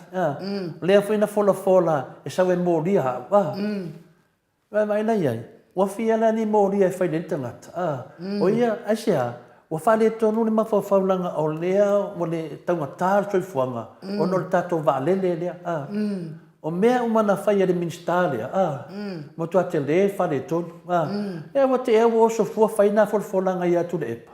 Lala me wa tupu, wa whamene lo ia siri, o le lo ia siri, e lei ala sisi lo ia, e siri atu le lo ia lea, o le lo ia filifilia e rātou, no ngō winga la e se mena filifilia e rātou, le mena lea whētua e nu, se malia ia, whamawai loa, ai loa e o tangata mi o tonu ma e te lofa ia Samoa. Whamawai loa. O te leo me se wa whai. Lei maso me o finale o le lei. E oso tu whangali, e oso i whea, e oso i whea. Nā le paua nā mea le e whai e le sunga ia olo le temi nei. Ioi, a tau whai atu rose si whamararo e su. Karo whai a su. Angkau kala mai sua mai au whi maka ufua au ia. Mani e tfo i e sua whai a su. Kau soo kou sua whai nge meo su. Mea lea, e lau sunga olo. Sau wia he, wha maulalo mai lea tunu iau folanga na whai atu le epar teitei sit. A whi e te le wha maulalo mai. Wha maa vai lea na oe ane onga folanga. Lea lau pe foringa mai walutu tusa mana auti. Ya, pero mena wal mene nei fa me. Lala na ya to lala sa me na to so sana lo ia. To tongi langa no ya tongi sanga lo ia. Ave mta up. Ya. Alo e finale so lo ia. Ora fa mtalanga le fionga le tai siri. Le faula la, le faula la io pusa moli mau ia. Mo tangata finale a e tautala fa pena. Fa mo nei Australia na ava to ta ava. Fa yo mena tu ever fam snow. Ne foi sa no mai foi le fionga le ata norte sa. Ya ora o tu si mai le tali mai New Zealand. Ele se ta vale na fofoina mo. Anela e sa wole la to mena le na vai e ave. Ya le ve tu lo ya si. Ya te tauna omi lalo sinati nga. Sa we fatu ese le dei ma fatu ese mai le maru le tunu yo folfolanga fa maulunga na fai le fionga. Matalia le mene ele. Ele mafai tangata tole afona o ilalo sol. E ho mai ai lunga tangata sol. Ano wa ma. E se fata ita inga leanga le fata ita ima ye nei. Fai nga malo le mamado le atunu. Le winga fa mawalunga tole fo. Never mai lalo. Skingo nora ia to mata ia sau lalo. O sa tiu ia mana fa ingo sau lalo. Lewa mata no mai lalo. Wai la to le loa mai lalo se lona lava mai pa nang tau. Ya, wa vai la ia to mata nora sa alu lunga la me. O sau lalo to mata ia. Wa vai ia sa tiu mana na fa ingo lu furon. O la me tupu la fo sau lalo. E vai fa la ia o lo mano su. La me tupu la fo sau lalo. Ala fo to fi alu lunga. Se mo ko fa la verdade te le fa mala lama atu le tunu. Pia tu langa na olo o na wa sau lalo. Tadi ia sau lalo. Ye. Au tu ia lunga. Sau i fa tu ese o le fa mai le fionga te sile tu lepa. O te fa mangalo ia te fa. Ne se tau masuia. Sa wa la unga le se fa awa tamai te le fo. O le tele o lo fia lunga o telefone na ro pa uma wala. Anu, pa mo to kana me te me te le tfenga ve. Sa mo lo wa tunu pele nei tai au. Whamalulu wa le stato talafo mai Samoa. Atata noa te sa ia olo o ia i fo i whamasinonga mea lava tau whaalatou fo ia. Nane whamasingo lava ole. Iyo i latou fo ia a fiuanga. Ia o tamaloa la lai anu e mori mau. Ia o le atata noa te sa ia ua lewa o nā lala ma papa au i ma le atata noa te sa ia na le a fiuanga. Ia ua lewa nā lala ma papa au ia le a fiuanga e mesfo i atata noa te sa i oi. I le lato ia la lai anu tamaloa e. Fai la ua ma le sifo i tamali o le atunu. Mori mau o le sifo i ainga. Ia mana ia fo ia. A te sau vai so da ia. Se famatala be pula ro mori mau. Ana o ata fo i wa u fai tala fo le malo se tato atunu. Faatali tato pokalame ma le ata no te sana.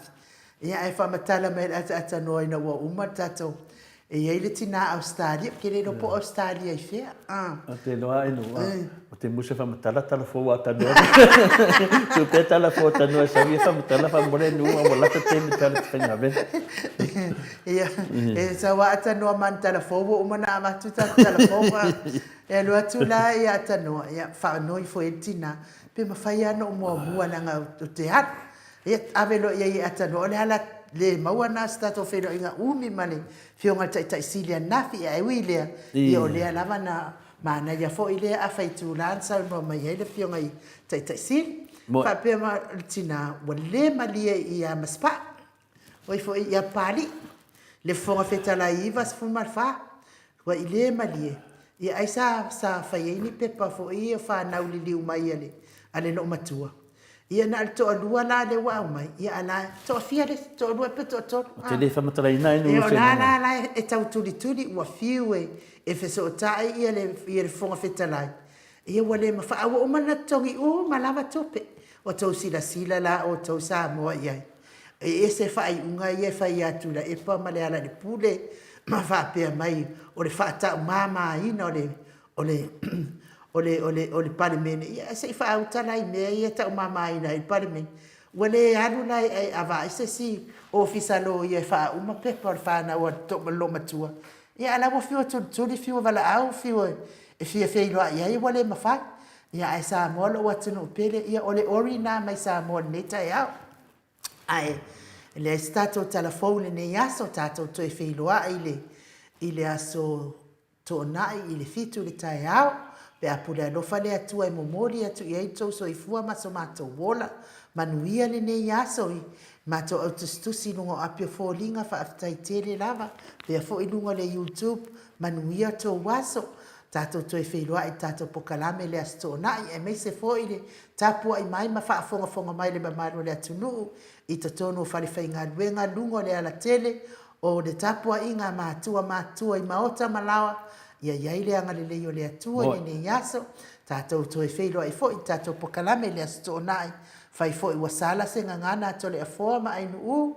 ia sala i vala i pe o le atala ai fa mo i lauto fa atupu ma le fa tamali manga no ai le au nanga le maut Samoa vi ingo le atua fa so i fo ia Samoa lo watu no pele mai le maut Samoa vi ingo le atua i sini o setalia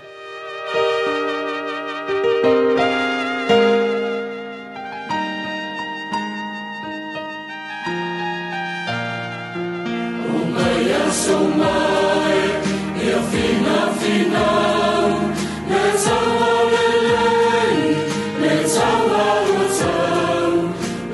so what to e all my